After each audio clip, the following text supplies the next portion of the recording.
Thanks for tuning in to the Football Talk Squadron. I'm Dutch. And I'm Pops. And this is going to be our AFC prediction episode. So we'll go through each division in the AFC. We'll outline who we think our favorites are, the order of finish for each division, and then we'll go through the AFC playoff race. But before we get that, Pops said that he wanted to be challenged with some trivia. I saw this the other day, so he drew the short straw in this.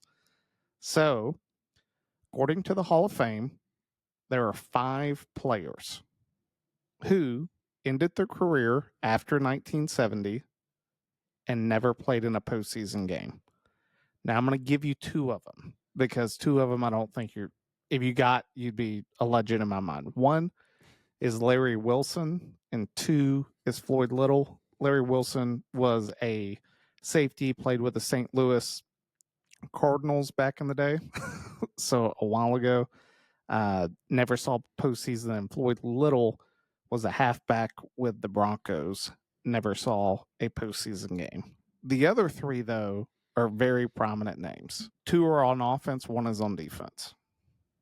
I'm going to say, are 2 of them with the Bears? They are. Yeah, I'm going to go Gale Sayers. Yep. Buckus. And Buckus. So those are the 2. The other one is a very recent Hall of Famer. Very, very recent. And if you want a position, I'll give you a position or a group that he's in. I don't even know if I want to try for the third one. I did know the Bears guys, but you got me on the other one. It's offensive line. And just recently? Yeah, pretty recent. But it had to be greater than 5 years because yeah, and Hall of Fame.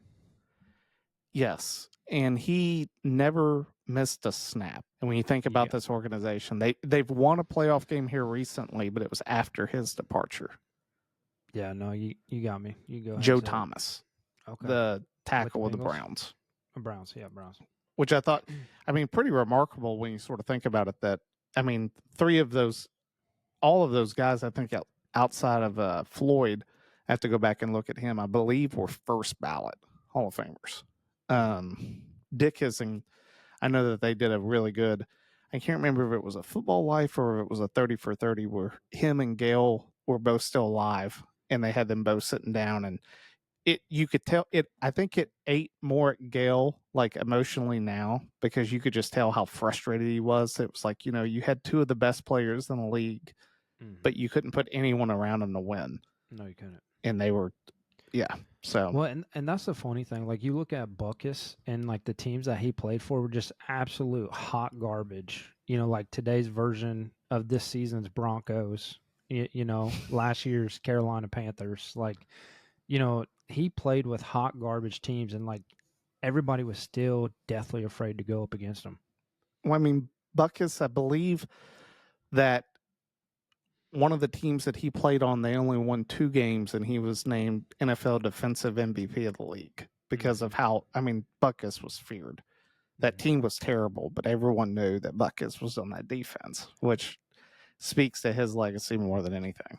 Yeah, you had a 50-50 chance that you were coming out of there dead. Because he was trying to put you in the morgue, not the hospital. Correct. All right, well, Maul's not here, so how I plan on doing this is we're going to open up with a division. I'm picking this one first because I think it's going to be the easiest one to talk about, which is the AFC West. So what I'll do is I'll start with Maul's bottom team at number 4. We'll work our way to the top, and then I'll give you the option as well. So Maul has the Broncos finishing number 4. I've got them finishing the same and dead last. Who do you have coming in dead last in the AFC West? I think the Broncos. All right. So I think we're all in the same boat, and I got a feeling I know why, and it's because of that god-awful quarterback room.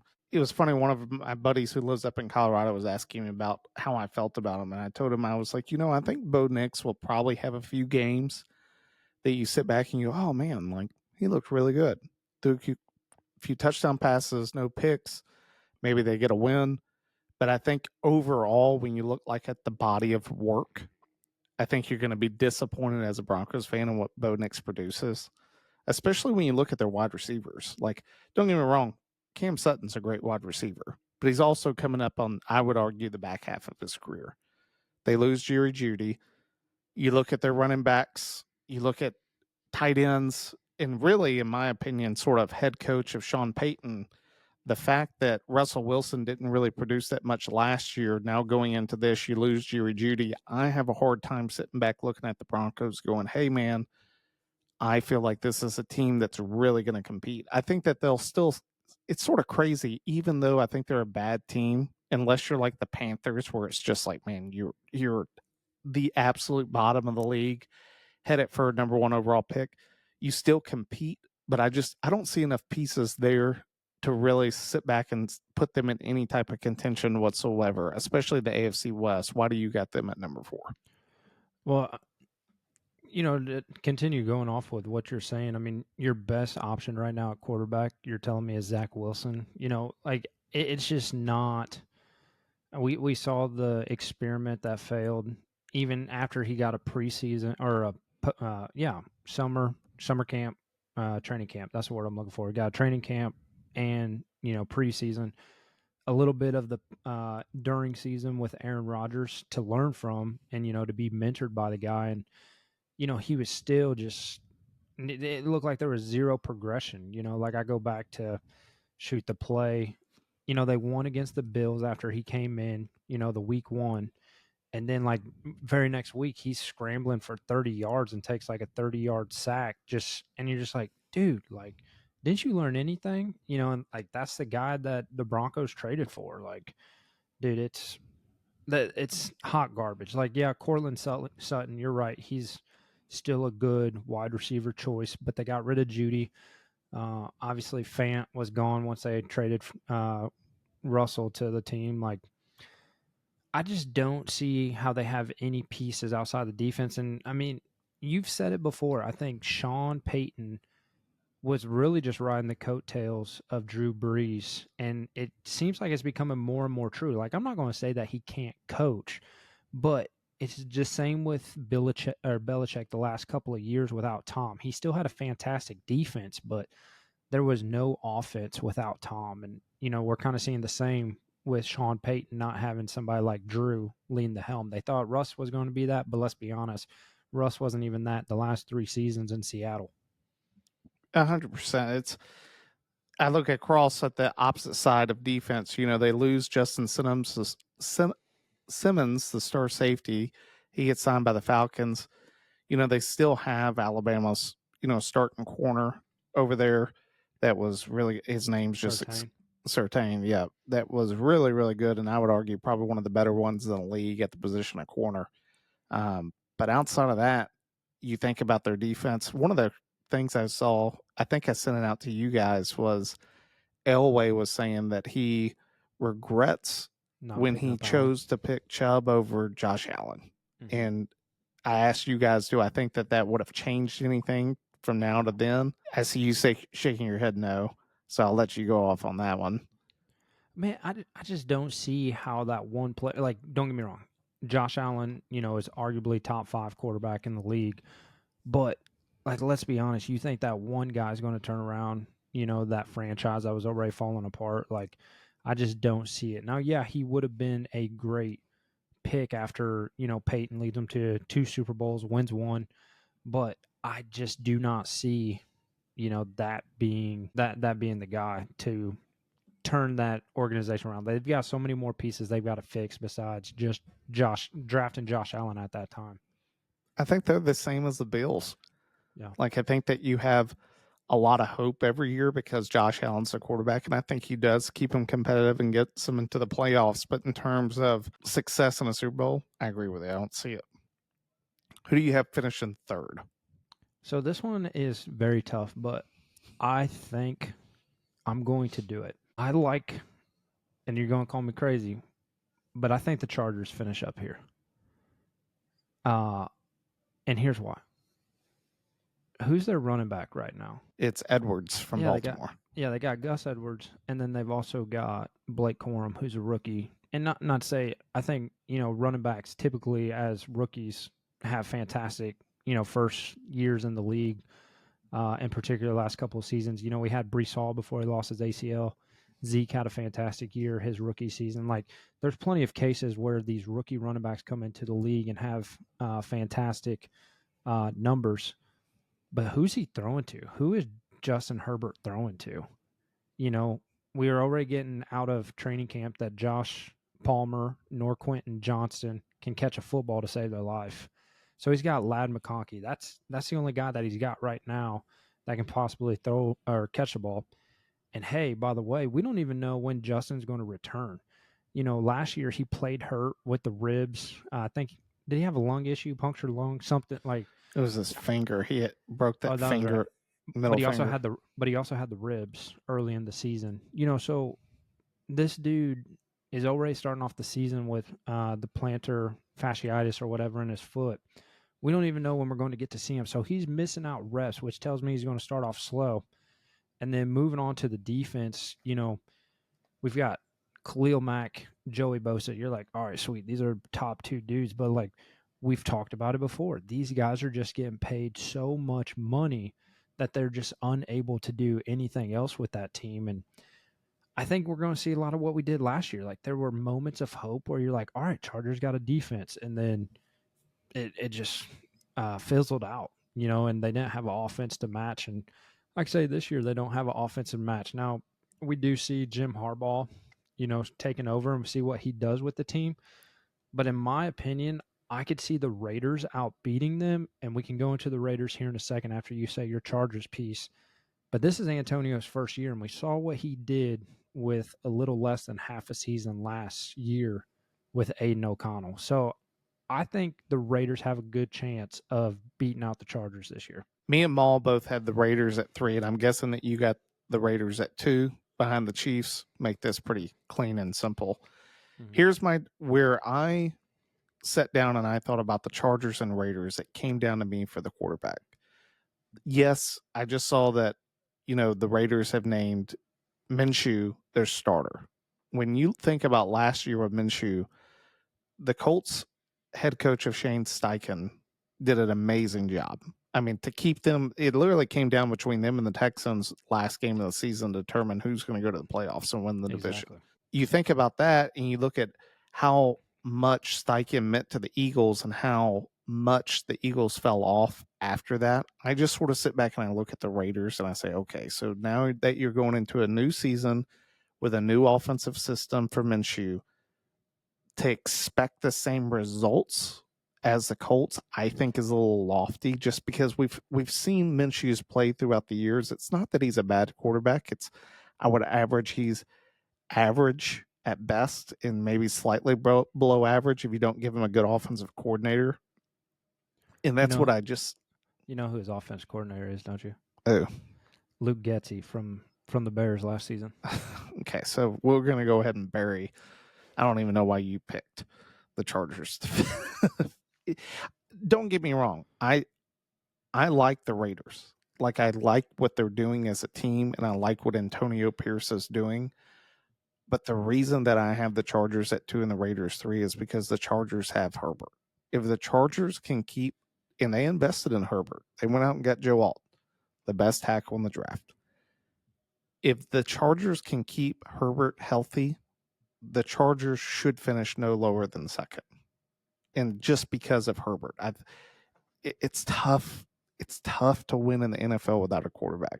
It just is. Like, what's nuts is I literally just saw Peyton Manning. I think Fanatics was doing something. They had him list his top 5 quarterbacks in the NFL. And he said Mahomes, Burrow, Herbert, Jackson. And then his 5th one was Josh Allen.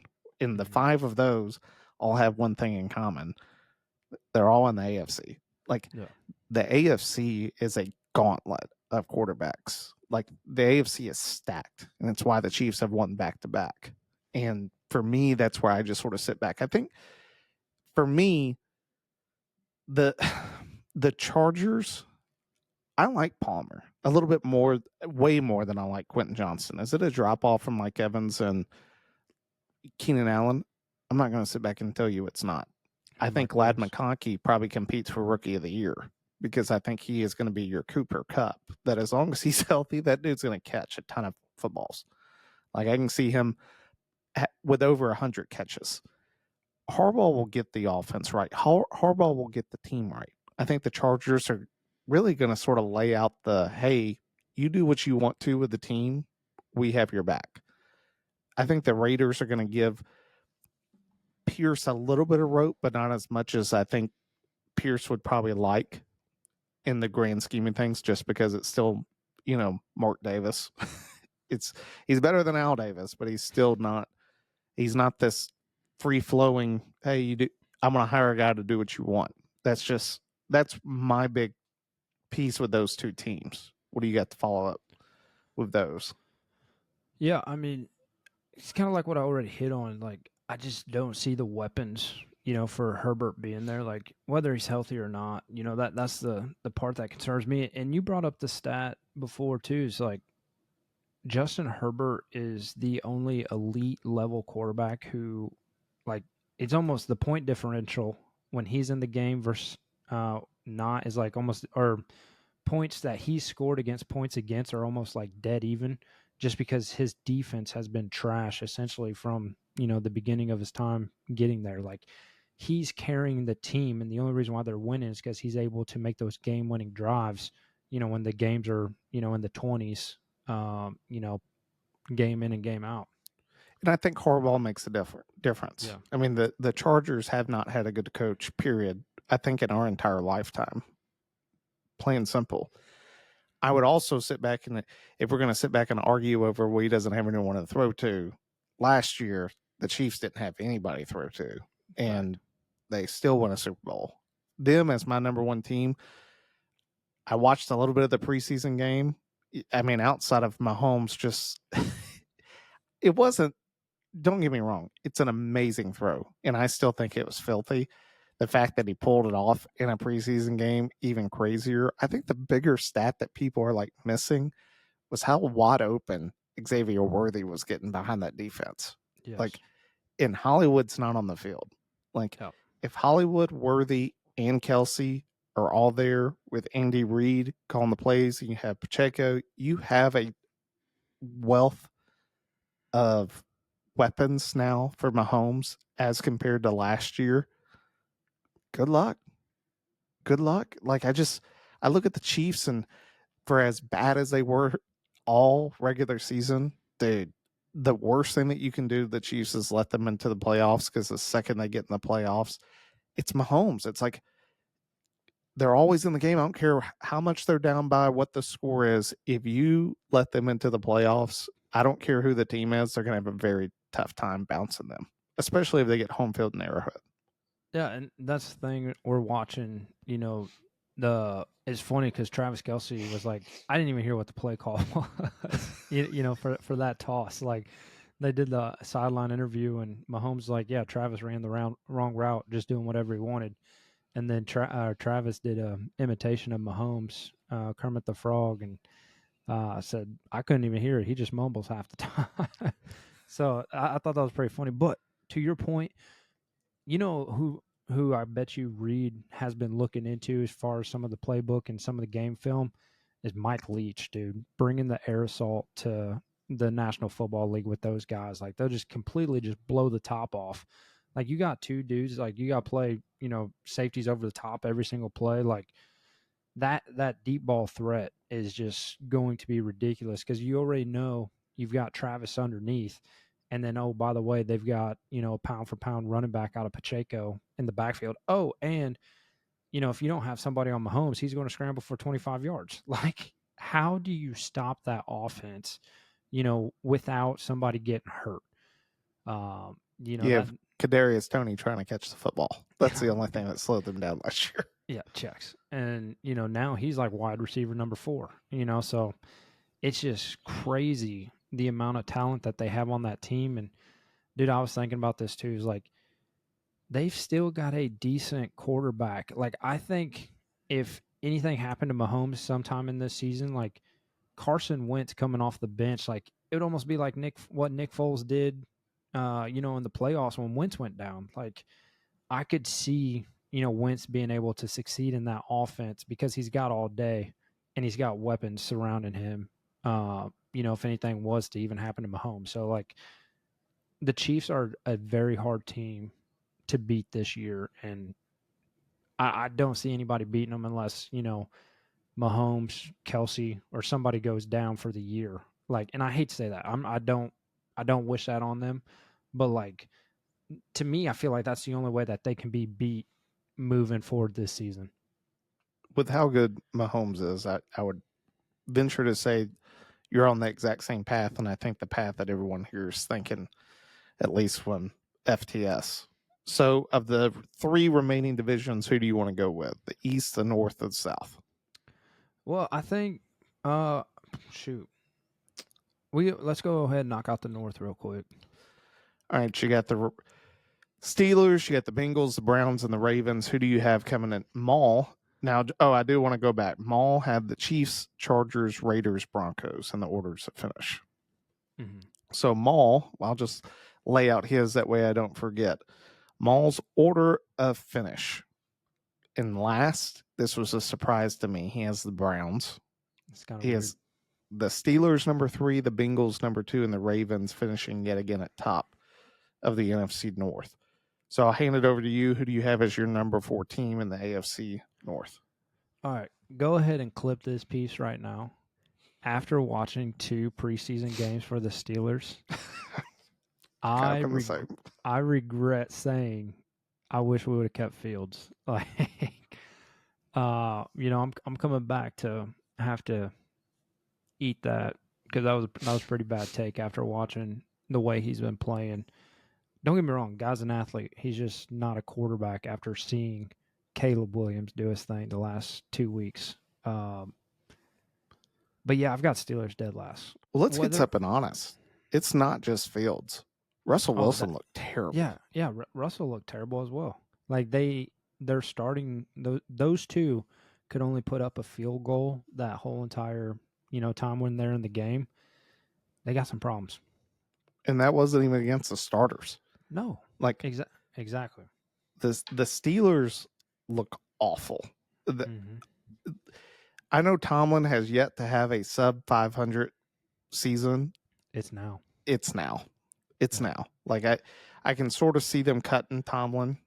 The Steelers, and I say that sort of tongue in cheek just because the Steelers are known. They've only had 3 head coaches in the Super Bowl era of Chuck Noll, Bill Carroll, and Mike Tomlin. So it's difficult to sit back and say, hey, they're going to have that change. But I sit back and I give you the same. I don't see them doing that. So we'll see on that. What do you have as your number 3? For my number 3, I think I'm going to go with the Browns. It was a toss-up. I like the fact that Joey B is back.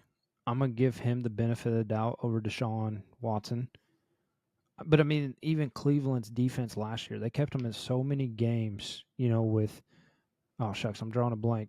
P.J. Walker, DTR, those dudes who filled in for Deshaun after he got hurt and looked like trash. Like, I give the advantage to the Bengals. I think the Bengals will have a better offense than the Cleveland's defense will be able to uphold their team yet again for another year.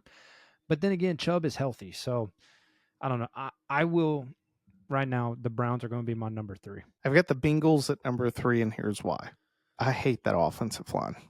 I can't stand the Bengals offensive line. And Armarius Mims has already come out as hurt. Yeah, I saw that. So I feel like, Burrow has been murdered throughout the beginning of his NFL career, and I don't see that changing. Like Andrew Luck 2.0. Yeah. And until that changes, until they can protect him, it's deadly. And honestly, the team that we're arguing over in terms of 2 and 3 of the Browns have had Joey B's number his entire career. Mm-hmm. Like, he can't, every time he plays the Browns, you're like, dude, Burrow is trash. And the Bengals, when they play the Browns, are just trash. They look completely dysfunctional. The Browns have their number. I look at the Browns, the other big, yes, they get Jerry Jeudy. For me, the return of Nick Chubb is huge. Like, I sit back and I look at last year's Browns and I'm like, man, even with Joe Flacco, dude, if they had Chubb, they're a different team. They Like, probably beat the Texans. like they are a good team. If they can stay healthy, which I feel like saying, we should probably start it off saying this. This is assuming no injuries. Like, yes, if Mahomes goes down week 1, I'm sorry, Chiefs fans. Like, I get that Pops is sitting back saying Wentz may be your savior. He may be. I think he has a great support staff around him. I just look back and Except I go, for Matt Nagy. yeah, one more shot. You sit back and you look at those guys and you go, it's tough to compete in the, especially as a team, when you know, like, the guy that's won those games. That, let me tell you, the Chiefs, when they're down, just like they were in the Super Bowl, guess what? You know who doesn't care? Anyone on the Chiefs. Why? Because they got Mahomes at quarterback. They've watched him do it time and time again. When you don't have that guy, it puts a lot of doubts into a team. So I sit back and I have the Browns at number 2 behind the Ravens. And this one, honestly, is a debate. Me and Maul started talking about this. You got the Ravens at 1? Yeah. My biggest debate with the Ravens is, how does Henry fit into the system? Because on paper, it looks amazing. It really does. But Henry, to me, has always been best when he's not running the scat back like a zone read. He's always been best when running downhill in like an I formation. Like, for me, the team that he fits best with was the Cowboys. Like, that's where I thought he was going to go this offseason, just because that's what Henry runs best with. Lamar, this, handed off to Henry in the backfield running zone read. I've seen a lot of guys take Henry down low. Like, Henry just isn't as versatile until he breaks through that first line. Now, once he gets through that first line, everyone seems to make a business decision and get out of his way. But Zay Flowers looked amazing. Lamar played really well, but at the same time, I sit back and I look at their offense and I just go, I don't know how Henry meshes. The reason I have them finishing number 1 is because when you look at the quarterback position, outside of Burrow, I still think Burrow's the best quarterback in the division. The problem is his offensive line is terrible. They lose their starting running back Mixon, of which I think is a huge blow to the Bengals. I think that's going to really show up during the season of just how valuable he was. I have the Ravens finishing number 1, but I think it's going to be a lot closer between them and the Browns than anyone thinks it should be. And it's just because I don't know how Henry fits into that equation. Mm-hmm. What about you? Yeah. I mean, I'm looking here now, at the Bengals roster. Their guy that they've got is Zach Moss. And, Moss did okay with the Colts before, Taylor came back from injury last year. But seeing him in the sole starting role is going to be something. Back to your point with the Ravens, I give Lamar the credit, because he has been the MVP of the league. He's last year's reigning MVP right now, and you can argue who really should have that, C-Mac. But, I think that team is still going to be lethal until the games actually matter. Like what we've seen, against the Chiefs last year. Lamar wins games with his legs, with the run game, and the dude's dropping back to pass 40 times. And it's like, this is not the Lamar that wins you ball games. What are you trying to do with this guy? And I mean, let's be honest. A lot of that goes back to Spagnuolo. Spagnuolo on that Chiefs defense, dude, unreal. He torments other offenses. Yeah. They can't figure it out. And, the only receiver that he's got is Zay. I mean, Aguilar can't catch a ball to save his life, and that's their other guy besides Mark Andrews, and OBJ's gone to the Dolphins. Yeah, no, OBJ went to the Dolphins, which that's going to be, something we're going to talk about here in a few. I think if there's going to be a surprise team, I think it's going to be out of the AFC North. Cleveland, like you said, Cleveland's been right there on the edge, and you saw me tussling, about who I wanted to put first. I just like Joey Burrow more than I like Deshaun, so that's why I made the switch. But I would not be surprised if, Cleveland, let's say Deshaun gets all his timing, all his mechs back that, he lost last season, and he comes out looking like Houston Texans Deshaun, before all the allegations, maybe he's getting massages again. You never know. But, if he comes out and just starts balling, guess what? I'm probably going to take Cleveland, halfway through the season if that's the Deshaun Watson that shows up. I'm just putting it on the tape right now. No, I feel that. And you'll sort of see that come to fruition in my playoffs. But outside of the North, we got the East and the South. Let's go with the South before we get to the East, just because I feel like the East is a little bit more conversation piece towards the end. South, another surprise from Maul.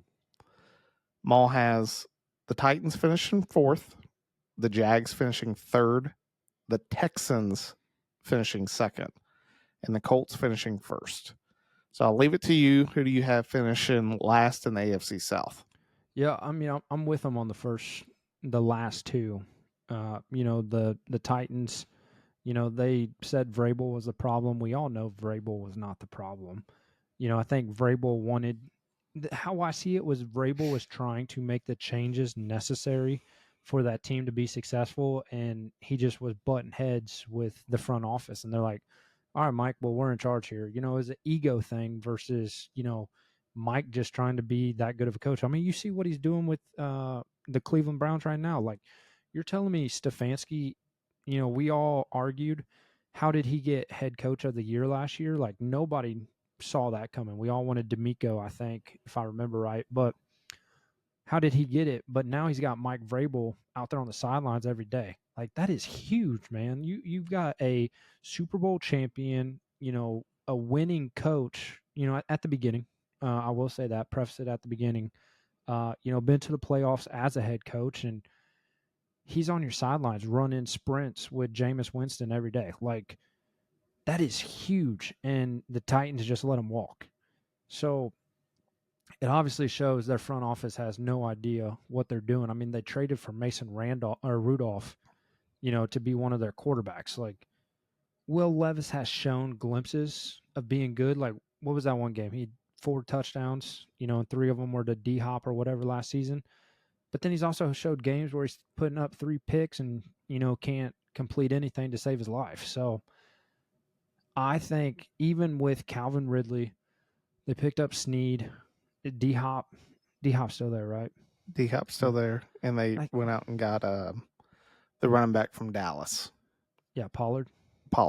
Yeah, I still don't see them being that competitive, in my honest opinion. The Titans, I mean, I grew up in Tennessee. The Titans are the most poorly managed front office in the history of the NFL, bar none. Like, you talk about how Vrabel didn't have a say. Watch the draft when they trade A.J. Brown, and you see how mad. I mean, think about what they got. They got a trade for Treylon Burks. They traded A.J. Brown for Treylon Burks. And anyone that sits back and looks at that trade, anyone that was associated with that should literally have been fired on the spot. What a god-awful trade. I mean, that was awful.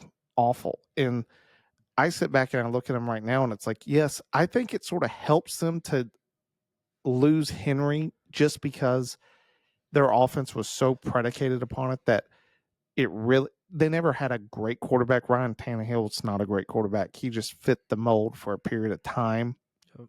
Them getting Ridley helps. I'm not a Will Levis fan. No. I think Will Levis is, in my opinion, sort of like your Sam Howell. I think he'll have some times that he shows you something that you go, oh, I didn't expect that. But the vast majority of times, he's going to let you down. Him and J.J. McCarthy are in the same boat in my mind. Like, well, and I remember just how much he got hyped up by your favorite analysts, around draft time. Kuiper's like, oh, he's the best quarterback in the draft. And it's like, what tape you watching at Kentucky, dog? Because I want to watch that game too. Kentucky fans are like, who? Did we miss? Were we asleep? Are we talking about the same guy? Like, I agree. Like, the Titans, for me, they're an absolute mess. Name a guy on the defense outside of Jeffrey Simmons. I mean, besides Snead, just because, he just won a Super Bowl, I can't tell you.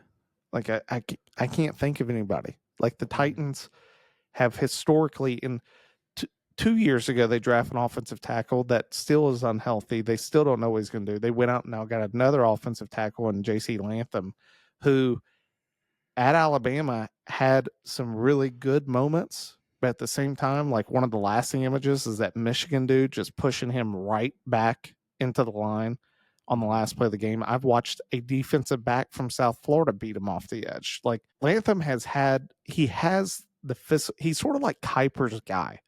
And what I mean by that is I think Kuiper loves the intangibles. Like, oh, look at his size, look at his speed, look at all this. Like, in Kuiper fails to watch film where you like start picking out some moments that you're like, man, for a guy that has all this talent, that should have never happened. And when you start picking up on those things, that's where you start going, I think we're going to have a problem. I see that again for the Titans. You said you had the Jags at 3. I have them the same. The only reason the Jags are above the Titans is because the Titans are just trash. Like the Jags, I think I wouldn't be surprised if halfway through the year Doug Peterson's fired. Mark that on tape. 36 minutes and 36 seconds in. Yeah, I was going to say that's the first coach this year I think that gets fired. Doug Peterson. Yeah, I don't disagree. And it all boils back down to who they just paid a butt ton of money in the offseason. He's not worth it, and that's the part is, I think Orlovsky even said it. As much as he normally praises Trevor, he's like, this guy has not put up enough numbers to show that he is worth that kind of money. And I think it's true. Maul said it best last season that T-Law's mid. And guess what? He showed us yet another season of him being just that. But being mid in the NFL gets you elite quarterback money. And this is where we're at now between him and Mac Jones. Like, there's nobody there to lead the offense. Like, yeah, you've got ETN, Evan Ingram, shucks. They got Gabe Davis now. So I mean, there's weapons surrounding him, but he's got to get the ball to him. I mean, I look at last year. They could have won the division after losing the 3-game lead of the division, and he missed a wide open layup. Just a 20-yard, drag route across the middle, and just couldn't even get the ball to the guy to seal the deal to win the game, and they end up losing the division because of just terrible play down the stretch. And you're just like, Doug, you've won a Super Bowl. What are you doing? For me, I don't know if I've said this on the podcast before. I know I've said it to you guys. Trevor Lawrence is Derek Carr. It's this guy that I feel like you always sit back and you're like, no, he's got the talent. Just wait. And it's like, I've waited in Derek Carr's entire career, and the most that I've gotten out of him is mid-play. Like, has he shown some flashes where you're like, whew, if we could get that every game, it's just never happened. That's what I see with T-Law. Same player. Now, I have a feeling me and you are on the same page. I've got the Texans first and the Colts second. I sort of know Maul's logic. You said the same as me. Is this sophomore slump? I can see it, and me and Maul talked about this on the phone a while ago, and I totally get where Maul's coming. If you remove the fact of how the season ended and really take a look at it, you'd go, okay, the Jags blew a 3-game lead. It took the Texans to beat the Colts at the very end of the season to get in, of which Minshew hits a dude. He just drops it on 4th down to possibly keep the game alive. Mm-hmm. There's a lot of things from the Texans that I think are very overhyped. And that's how I feel about the Texans going into this year. I think that they are probably the most overhyped team going into the league or into the season this year. And it's just because I think they have some good pieces, and I think they really surrounded Stroud with some more guys. It will be interesting to see how defenses attack Stroud this year going into the second year. But at the same time, I go, they weren't this exceptional team last year. It's just the fact that they play in the AFC South. Like, the AFC South is terrible. I don't like the Colts mainly because I don't like Anthony Richardson, from the sense of not as a person or anything. He's just not a guy that I sit back and I'm like, that's a quarterback. Like, that's the dude that's going to sling it, win you games. I don't see that. I think they have a great offensive coordinator, and if he went down, they have Joe Flacco sitting in the wings for Shane Lichen to manage an offense. But I have the Texans finishing number 1. What are your thoughts on the top 2? Yeah, I mean, if we're going to argue a sophomore slump, we could say, hey, Maul, what do you think Anthony Richardson's going to be doing too? Like, it's his second year as well. Like, I just don't see. I don't see if both of them are healthy all season, because we already said, barring no injuries, I think C.J. Stroud is going to prove to put up better numbers than Anthony Richardson is in a sophomore season. And on top of that, yes, you're right. But I could also, maybe D'Amico found his rhythm. Down the stretch, they found that rhythm. And, he's got plenty of momentum moving into year number 2, leading the boys. And I think the offense of the Colts being, ran by Shane Steichen, like, I think that is an advantage, if Maul wanted to attack from that angle. But the defense, I give the advantage to the Houston Texans. Just all the steal that they took from Cleveland, with the Deshaun trade. They've been at the top of the draft boards. They're getting the secondaries. They're just filling the team. They got Will Anderson, all the dogs on that defense, most of them from Alabama and, the SEC. I think they're a better team. The only thing that I could see being an issue is Stephon Diggs. That is no joke. And I'm going to continue to say it, because when it comes true, we might hit the right algorithm and the show will blow up. But I think Diggs will be the cancer of that team. And that would be the only thing where I can see the Colts going above, is if the Houston Texans offense struggles. I'm 100% with you that eventually Diggs will implode this team from within, because in my opinion, he really is the number 3 wide receiver. Nico Collins and Tank Dell are way, way above Stephon Diggs, and I'll fight anyone that begs to argue with me different. Those 2 guys are that team. I think the reason they went out and got Diggs is because when Tank Dell got hurt, it really showed their lack of wide receiver room, and they needed some guys. And it showed up against the Ravens really bad. So I totally get them bringing him in terms of, let's try to win one. Let's get there. It's going to be tough. We'll find out. I still haven't won in the division. Same as you. Mm-hmm. Final division, AFC East. I think we're all... So Maul, his order of finish, he's got the Jets at 1, Dolphins at 2, Bills at 3, Pats at 4. I'm going to beg...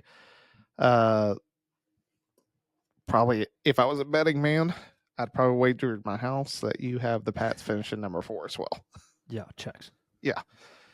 The Pats, to me, I watched I still remember, I think we were talking in the text thread, as soon as it came out that they were like, hey, Drake May's getting outplayed in practice, I was like, shocker. Like, and even in the preseason game, it's funny how much some of these rookies get hyped up. And I really feel a lot of that's like done to the league. I know that's like conspiracy theory of like, hey, like, check out how well he's played, just to like get some hype. But at the same time, it's like, when you watch that preseason game, at no point was I like, Drake May. This is... Now you sit back and you ask me about Caleb Williams. Even my dad yesterday, I asked him about it, and he was like, did you see that throw when he was running to the left and just laid it into the basket to Romaduze? And it was that's the throw. Like, that's exactly what all of us saw coming out of college. That was like, man, not a lot of guys can throw a football like that. CW has that ability. And he did it to Komet last week. Sorry, putting in a plug. No, but I've never seen Drake May make a throw like that in his life. I've never seen that come out of Drake May. Like, Drake May, to me, is just a lesser Mac Jones out of a UNC instead of a Bama. Like, fight me. But that's exactly who he is. They got the exact same player that they had last year. And when you look at their offense, it's like they already got rid of Juju. It's like, not saying Juju was something special, but it's like the Patriots, I don't really feel, are in the position to be cutting wide receivers right now because they don't have any. So I got them finishing dead last. And then I think it's funny. I feel like we're probably going to, who's your number one team in the division? Jets. Okay. So it's funny. I feel like, especially me and you, we've been pretty sure about who the first team is and who the last team is. It's these middle two teams that I really split hairs with. Maul had the Dolphins and the Bills. I have the same of Dolphins finishing number 2 and the Bills number 3. And I sort of flip back and forth on myself, and we can get into that here in a second. Who did you have as your 2 and 3? Yeah, I think this one we're all going to have the same.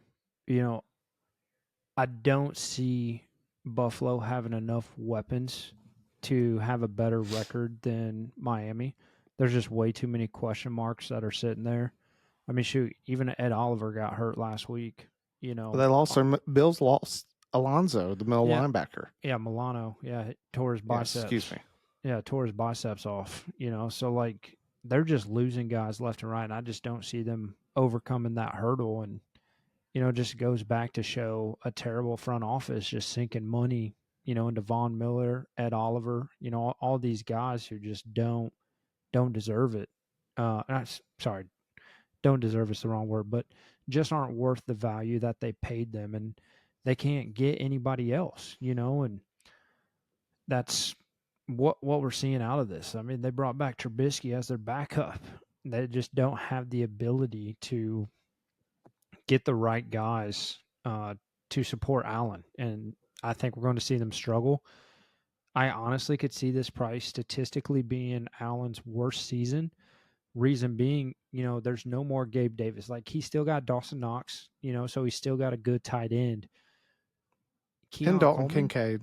Yeah, and Kincaid. But, like, Keon Coleman, we'll see if he's worth that first round pick or not. But, dude, I think this is going to be the year that we're just like, Josh Allen has made so many stupid plays because we've seen it year after year. The only thing is he's had talent around him to bail him out.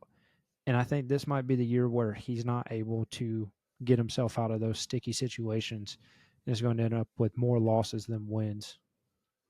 Yeah, they're starting wide receiver room right now on ESPN as Khalil Shakir is one of their wide receivers of the 3 listed as starters, Keenan Coleman and Curtis Samuel. Yeah.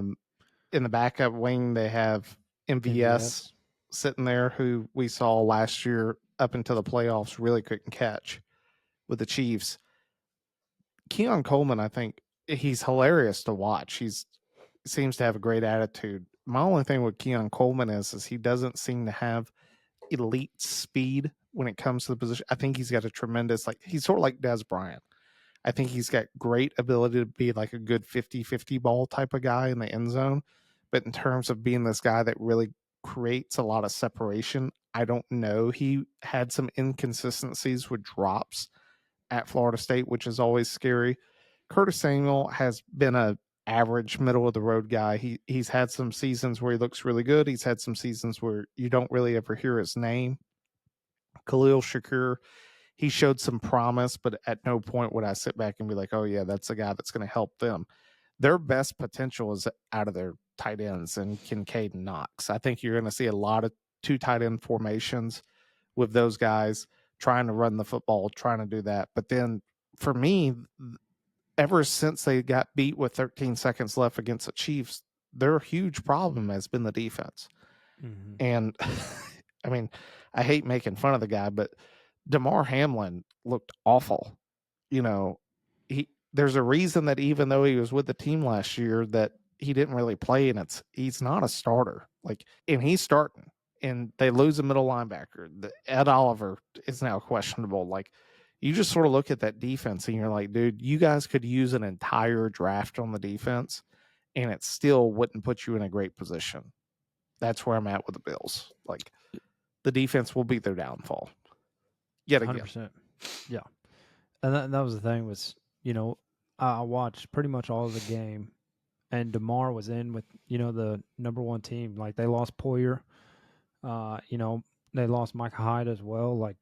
They're just losing guys like flies on that defense just because I've already said it. They're just unable to pay somebody, that's not top tier, but, as a starting guy to fill those positions because they just don't have any money. Yeah. Then I'm glad we saved the AFC East for last because we'll talk about both the Dolphins and the Jets. So let's just talk about the Dolphins, then we'll get to the Jets because I have so much to say about the Jets. The Dolphins, yet again, it rides on Tua, but I feel like this year is a bad year for Tua. They lose a lot of their offensive line, and they did not address it.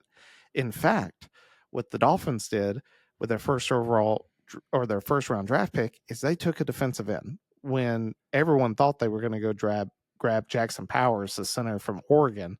They take a defensive end of which you had Phillips and you still had Chubb. Yes, both are coming off some pretty serious injuries, but a lot of people don't even think Chop Robinson plays this season outside of a backup role. At no point is he a starter. Like, you know where he's at on the depth chart right now? Chop? Yeah. 4? Third. Yeah, he's third on the right side. Yeah. I just sit back and I go, the Dolphins are in trouble. I think that the Dolphins will continue to put up points, and I think the Dolphins will win games. I'm not sitting back telling you they're going to be a bad team, but from the standpoint of the Dolphins are going to compete against good teams, I don't see it happening. And it's just because I think against better teams, Tua is going to get roughed up. I don't even know who their backup is. At least it's not Teddy Bridgewater. Mike White. Okay, well, they're done. If Tua gets CTE, the Dolphins will compete with the Pats for dead last in the division. He just needs to play with a Guardian cap all season. That'll keep him safe. Put him in, or one of those like shoulder pads that automatically inflates if he's about to get slammed too hard. I think and what's funny is I saw this thing, I sent it to Maul with OBJ is now in Miami, and it's like when I saw this meme, it was that gorilla that's like eating, and all of a sudden it just like opens its mouth, and it's just like and it's like when you're 18 beers deep and you're on the 12th round of your fantasy draft and you see Odell Beckham, and that's Odell Beckham. Like we all remember what he did with the Giants, and ever since then, nothing. We haven't seen it. We saw a little bit with the Rams, and then he got hurt in the Super Bowl, but OBJ is not that guy anymore. Don't get me wrong, Tyreek Hill is that guy, and Waddle is still, I think, a great number 2 wide receiver for them. But if they can't keep Tua upright, I don't see it happening in terms of. And OBJ is not even running routes yet. Like, he's still on the inactive PUP list, just waiting. So it's like, I mean, it's just a name. Yeah, McDaniel says that there's nothing to be concerned about, but dude's not on the field. So, I'm not saying it's a Hassan Reddick, issue, but you've got an aging wide receiver who started, he showed last year with Baltimore that he could come back from the ACL injury, but it was in a limited role. And I think that's going to be the same. I think that's all we're going to see out of OBJ for the rest of his career. It's almost going to be like how when he went to Cleveland to go play with Jarvis, and Jarvis was on his way out. I think we're going to see a lot of the same way, with Tyreek and OBJ, and OBJ is going to get pushed out to where nobody's going to want him anymore. And it's just name recognition, just like you talked about with fantasy. Like, I think that's the only reason why he's still getting picked up by teams, because let's be honest, he's not worth the amount that I think that he probably asked for. And, him going to Miami's just, because he wants to go play down there because of all the weapons they have on that offense, He wants to go to Miami because it's Miami. Well, it's true. the city. Yeah, exactly. That's why OBJ's in Miami. And then the final team's the Jets. The reason that I'm glad we talk about the Jets dead last is because we only have to see 3 plays. Like, I feel like if all teams this year, in terms of where we think they're going to be, there's no bigger questions than the Jets, because at no point last year did we get to see Aaron Rodgers. Like, now still somehow the NFL voted him the 96th best player in the league, which they should have just burned down. And what was even, I know you're wild up because they left out Jalen Johnson. The corner for the Bears, for a guy that played 3 snaps. Like, I don't even understand it. His biggest impact was taking the American flag out of the tunnel. Like, you made a great meme for generations, but outside of that, The Jets, to me, have the weapons. On paper, the Jets are the team, especially with that defense. Like, there were so many games last year that with Zach Wilson, they were in games because of that defense, and you have to sit back and believe. And that's why I think the Jets are at our, leading the division for all of us. Is you have to believe that with Aaron Rodgers being healthy, that the Jets are going to win a lot of football games. That's just me. Yeah. What are your thoughts? No, that's exactly right. I mean, we said this, in Zach Wilson's rookie season. We're just like, wow, this team is remarkable if they only had a quarterback. When we were talking about the initial trade, it's like, hey, they've got definitely top 10 defenses in the league. Now, you can honestly say last season was kind of a wash just because, they didn't want to play for Zach Wilson. You could kind of see them give up, after a while, just like how it was when Brees Hall went down.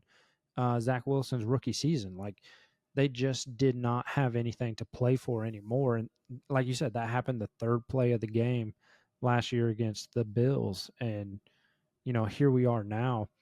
Statistically speaking, Aaron Rodgers should not get long-term hurt again. And we're going to have a full season of Rodgers at the helm. And honestly, like, everything that's coming out of this training camp, and they brought in Mike Williams. They've still got Garrett Wilson, who's in a contract year. They've got Brees Hall, who's in a contract year. Like, this team is stacked with dudes who are ready to ball. And I think this is Aaron's honest last chance to get a Super Bowl. Like, in all honesty, I don't think next season, because, I mean, he only signed a 2-year deal, even though he's hurt. But was it 2 or 3? It was 2. Yeah, that's what I thought. So I'm in the same boat. Like, I feel like if Rodgers doesn't win it this year, he'll retire. exactly. And, this is probably going to be the best team before they start breaking the band up, and honestly, if they struggle, I would, again, you already mentioned Doug Peterson. I would not be surprised if Robert Saleh is on the chopping block. Now, do I think Woody Johnson does that? Probably not. I mean, he's gone through some pretty terrible teams over the years, but at the same time, how long do you let Saleh, sit in the seat with marginal success? And I hate to say it because I think Saleh's a fantastic coach. Like, I would want to go play for him. The New York market's unforgiving, and the Jets. There's a reason the Jets haven't won a Super Bowl since Super Bowl III. It's because they always get in their own way. So that wraps up the divisions. We'll go through the playoff in terms of seeding, and that will give us the ability to break down the games. Maul has the Chiefs number 1, Ravens number 2, Jets number 3, Colts number 4, the Bengals getting the number 5 wild card seed, the Texans getting the 6th, and then the Dolphins coming in at 7th. So I'll start with you. Who's your number 1 team for the AFC in terms of playoff seeding? I'm going to have to go with the Chiefs. Got the Chiefs at 1. How about number 2? I think this here is where I would put the Jets over the Ravens. Got the Jets. And then at number 3, do you have the Ravens? Yes. Number 4? Be Texans. Texans. Number 5. Man, this is where things get complicated, but I think it'd be the Bengals. Number 6. My number 6, I don't see. Gosh, this is where I'm getting hung up with the whole. I don't think you'd get 3 teams. I mean, you might. Shoot, it's happened before. Yeah, I know. I'm gonna go with the Browns. The Browns at 6 and number 7. Number 7 be Dolphins. Dolphins. I guess you could swap that. Swap the Browns and the Dolphins. Swapping the Browns and the Dolphins. So you've got the Chiefs getting a bye. You've got the Jets playing the Browns, the Ravens playing the Dolphins, and the Texans playing the Bengals. I've got my number 1 through 7 teams. It's identical front 4 as you. I got Chiefs, Jets, Ravens, Texans. At number 5, I have the Dolphins. At number 6, I have the Browns. And at number 7, I have the Chargers sneaking into the playoffs at the back door in Harbaugh's first year, which I know is a bold one. But it goes back to quarterback play, and more importantly, I think their offensive line is better than Burrow. I don't see any other team outside of the Texans getting in from the South. The East, I don't see the Bills being good enough, and with the North, it came down between, do I think Burrow's going to be healthy or Herbert's going to be healthy? I gave it to Herbert. Mm-hmm. So Maul had the Ravens playing the Dolphins, the Jets playing the Texans, and the Colts playing the Bengals. And who he had winning those games, he had the Ravens beating the Dolphins, the Jets beating the Texans, and then the Bengals upsetting the Colts. For you've got the Jets playing the Browns. Who do you have winning that game? I've got the Jets winning that. Jets winning, and then you have the Ravens playing the Dolphins. Ravens beat the Dolphins. And then you have the Texans playing the Bengals. Yeah, I think I'd pick Joey B in that one. Bengals. All right. For me, I've got the Jets playing the Chargers. I've got the Jets winning that game. Number 3, and this is where I told you that this was going to come back in my playoff discussion. I've got the Ravens playing the Browns, and I've got the Browns winning. I got the Browns upsetting them. I just think if they can stay healthy, I think it goes back and forth, and I can see the Browns winning on the road. I don't like Lamar in the playoffs. Time and time again, they seem to stub their own toe once they get in. That's why I've got the Browns winning, and then I've got the Texans beating the Dolphins. So for our divisional round games, Maul has the Chiefs playing the Bengals and the Jets playing the Ravens. He's got the Chiefs beating the Bengals and the Jets beating the Ravens. You have the identical version of Maul. You've got the Chiefs playing the Bengals and the Jets playing the Ravens. Do you differ of what Maul has in terms of outcome? No. So you have the Chiefs and the Jets. I've got the Chiefs playing the Browns and the Jets playing the Texans. And what's nuts is we all have the same AFC championship, which is the Chiefs playing the Jets. So in order to make this simple on 3, who do you have winning this game? 1, 2, 3, Chiefs.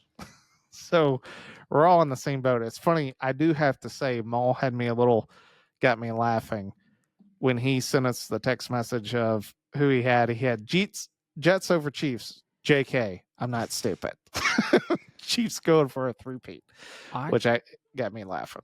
I will say, you could see outside of injury, you could also see the pressure get to the team down the stretch. You know, to get back to have the opportunity to 3-peat. So I will be curious to see if they're able to overcome it. I think Mahomes obviously has shown that he has enough resolve, and enough ability to overcome adversity in this league to persevere. All things equal, just level playing field. Winning 3 in a row at the top level is next to impossible. I mean, it hasn't been done, and so to see this potentially take place, like, it's going to be pretty unreal. The Jets, in my opinion, are their biggest threat. Are the biggest threat, and it's because of defense. Like, we have yet to see a team defensively come after Mahomes like Spag comes after the opposing defense or the opposing offenses. Like, that will be the biggest question. The only time I've ever seen Mahomes rattled was the Buccaneers. The Buccaneers. Yeah, dude, he could not figure it out. And it was because they got pressure up the middle. Yep. Like, he could not step up and run. He had to go to the side, and they had really good edge in terms of just he could run to the side, but he couldn't get upfield. Now, he made some ridiculous throws that were just not caught. One parallel to the ground still somehow hit wide receiver in the hands, and it went through and became an interception. But for me, the Jets have the best defense, and I think defensive, because their line is ridiculous, especially if Hassan Reddick can put aside wanting major money and just let's go win a Super Bowl. No joke. And if it will come down, what will be more interesting is if the Jets can get it at home, like if this version doesn't have the Jets going to Arrowhead's so tough. Like, I can't sit back and tell you that going to Arrowhead's a benefit for anyone. Now, Mahomes showed last year that going on the road was not a problem. They went on the road twice and beat the Bills and the Ravens pretty easily. It will help Rodgers more than it will hurt him to be at home, because I think if he has to, Rodgers will be fine. But the problem is no one else on that team has has experience in the playoffs like that. So that's the tough part for me. But we all three of us have the Chiefs going, at least getting to the game to try to win a three-peat, which I would argue if the Chiefs get into the Super Bowl, you can go ahead and tie that third ring on there because it's not, I don't see anyone beating them, which is sort of a preview. And that's the thing is, if this offense of the Jets is able to click, like, honestly, they got the full package as well. Like, it will be tough. And you mentioned, getting pressure up the middle. I mean, the Jets have the dude to do that. I mean, Quentin Williams is unreal. Dude. Yeah, he is unreal. And that's your boy Alabama. And, dude, just watching him play. I watched it that whole year in college. I mean, people double team. He was the Aaron Donald of college that year, and he's played exceptionally well with the Jets. Mm-hmm. It gets double teamed. That team, defensively, the Jets have a major advantage. And if Tyron Smith can stay healthy, if the guys that they went out for the offensive line of the Jets can give Rodgers time, this is a sort of a foregone conclusion. And I really would argue that it will be a legendary playoff game. If the Jets end up playing the Chiefs, it will be a game that we talk about at the end of the season. Like, dude, that was one of the best games that you could have possibly watched, period. For sure. So NFL season kicks off here in just a few weeks. So this wraps up the AFC episode. We're going to get the NFC episode next. We'll go through the playoff picture and we'll talk about the team that we have facing off against the Chiefs. I've kept all the notes this year, so I've been diligently writing them down that way halfway through, and I've also marked down some times with Pop's prediction in mind, seeing if, especially if they come true, we'll throw those out there to get some esteemed credit. But outside that, you got anything else? Yeah, dude, can't wait for the Bears to play Chiefs in the Super Bowl. There we go. All right. Well, thanks for tuning in. We'll check you guys out next time. Time to pull.